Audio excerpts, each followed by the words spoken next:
An unboxing can be a very magical experience, but that doesn't always mean the phone will be just as magical. Very few products execute both of these categories, but this phone passes both of these with flying colors. I'm Joey Inghaus, and this is my review of the Samsung Galaxy Note 7.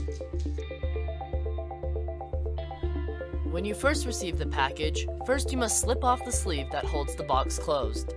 Then, when you open the box, you are right away greeted with the Note 7 itself, which looks even more beautiful in person than on video.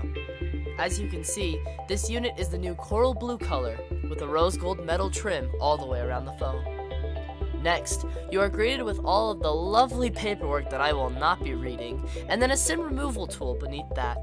Finally, in the bottom of the box is a USB Type-C charging cable, a charging brick, a set of white Samsung earbuds, and an assortment of converter adapters like one that is USB Type-C to micro USB. So, luckily all of the micro USB cables lying around can still be used to charge the phone.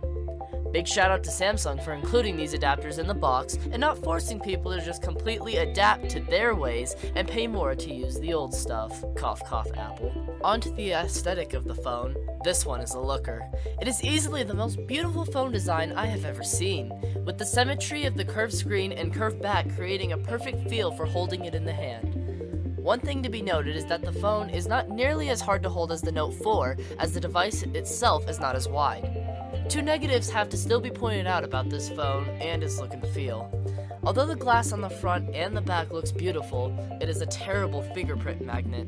In addition to that, although holding this phone isn't anywhere close as hard to hold as the Galaxy S6 Edge, it can still be a little bit slippery. I highly recommend slapping a skin on the back from Dbrand to help out with holding the device. Moving on to the specs and the hardware built into the device itself, we have all of the top of the line things you would expect.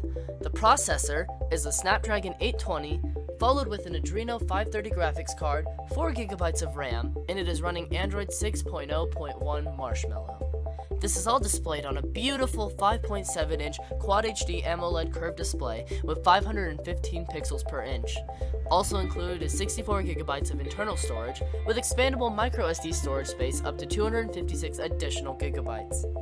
Looking at the camera on this device, we have a 12-megapixel shooter with f1.7 aperture, phase detection autofocus, and optical image stabilization. This camera can also record up to 4K footage at 30 frames per second. The front-facing camera is a 5-megapixel shooter with auto HDR as well. The Note 7 brings many new features to the Note line. The main highlight is clearly the new iris scanner, which works as a new way to replace a regular passcode to unlock your device. In practice, this feature works very well if executed correctly. Another feature new to the Note 7 this year is the new slimmer tip on the S Pen. The difference isn't a major one that can be easily noticed, but using this S Pen feels great and smoothly travels across the screen. Also with the S Pen, it's basically a treasure, and there are plenty of built-in features to take advantage of this Note, something that greatly separates it from the S7 Edge. Because GIFs, or GIFs, or whatever you want to call it, just make them. Another thing that returns to this iteration of the Note is water resistance, complete with an IP68 rating. Storage should no longer be an issue with the reintroduction of the microSD expansion slot, up to 256 additional gigabytes on top of the 64 gigabytes of storage the Note comes with. Finally, the biggest change and addition to the Note 7 is the curved display. All of the regular Edge features available on the S7 Edge are here and work in the same way, so you decide how you feel about that. This new Edge screen looks amazing though, and this display overall is just absolutely gorgeous and seems to have no bezels at all. The camera on a flagship Galaxy phone is something that is just sort of a given at this point. It's going to be top of the line. And clearly Samsung knows this as well, because they put the same camera module in the Note 7 as the one that can be found in the S7 and S7 Edge. This is a very good thing, as you can see from these camera samples. The pictures come out sharp and gorgeous in good lighting. I mentioned good lighting because indoors it is another story, as is for mostly any major phone on the market. It isn't awful though, and it can still get the job done.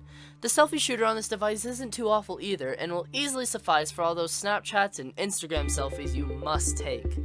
Video is top notch as well, but we won't be going over that in this review. If you want to check out the video quality of this phone, check out the Pork Podcast episode 23, which was filmed using the